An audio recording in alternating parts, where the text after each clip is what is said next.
పెద్దాపురం నియోజకవర్గం చిన్న తిరుపతి గ్రామంలో వేంచేసి ఉన్న శ్రీ శృంగార వల్లభస్వామి వారి దేవస్థానంలో 97 రోజుల హుండీ ఆదాయం లెక్కించడం జరిగిందని ఆలయ ఎగ్జిక్యూటివ్ ఆఫీసర్ వడ్డీ శ్రీనివాసరావు అన్నారు. ఈ సందర్భంగా ఆయన మాట్లాడుతూ 97 రోజుల నుండి వచ్చిన ఆదాయం 25,19,389 రూపాయల హుండీ ఆదాయం, అలాగే అన్నదాన హుండీలో 6,80,636 రూపాయలని, మొత్తం 32,25,000 రూపాయలు వచ్చిందని పేర్కొన్నారు. ఈ లెక్కింపు కార్యక్రమంలో దేవాదాయ ధర్మదాయ శాఖ Kakinada divisional inspector V Phanindra Kumar, Peddapuram group temples executive officer K Jagadeeswararao, ధర్మకర్తల మండలి చైర్మన్ మొయిల సంజయకృష్ణమూర్తి, ధర్మకర్తలు వంక మహేష్, జట్ల రాంబాబు, లక్కరాజు రామకృష్ణ తిరుపతి, గ్రామ సర్పంచ్ మొయిల కృష్ణమూర్తి, గ్రామస్తులు, తుని అనపర్తి గ్రామాల శ్రీవారి సేవకులు, దేవస్థానం అర్చకులు, పెద్దింటి పురుషోత్తమాచార్యులు, పెద్దింటి నారాయణాచార్యులు, కాండ్రకోట ఆంధ్రప్రదేశ్ గ్రామీణ బ్యాంకు సిబ్బంది హరిబాబు, నాని సమక్షంలో లెక్కించడం జరిగిందని కార్యనిర్వహణాధికారి వడ్డీ శ్రీనివాసరావు తెలిపారు.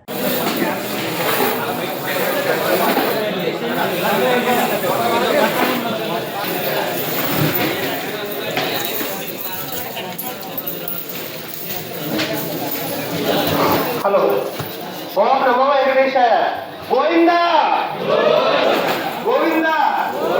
మన శ్రీరామ సేవకి చెప్పవలసింది ఏంటంటే, కొంచెం త్వరగా స్పీడ్గా పెంచి కొంచెం త్వరగా చేస్తే బ్యాంక్ వాళ్ళు వస్తారు, మనం త్వరగా చెప్పాలి.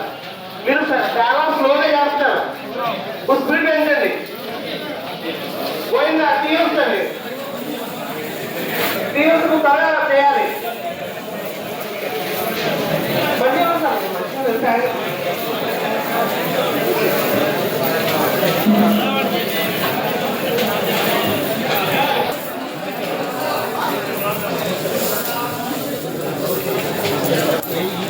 వంద పైన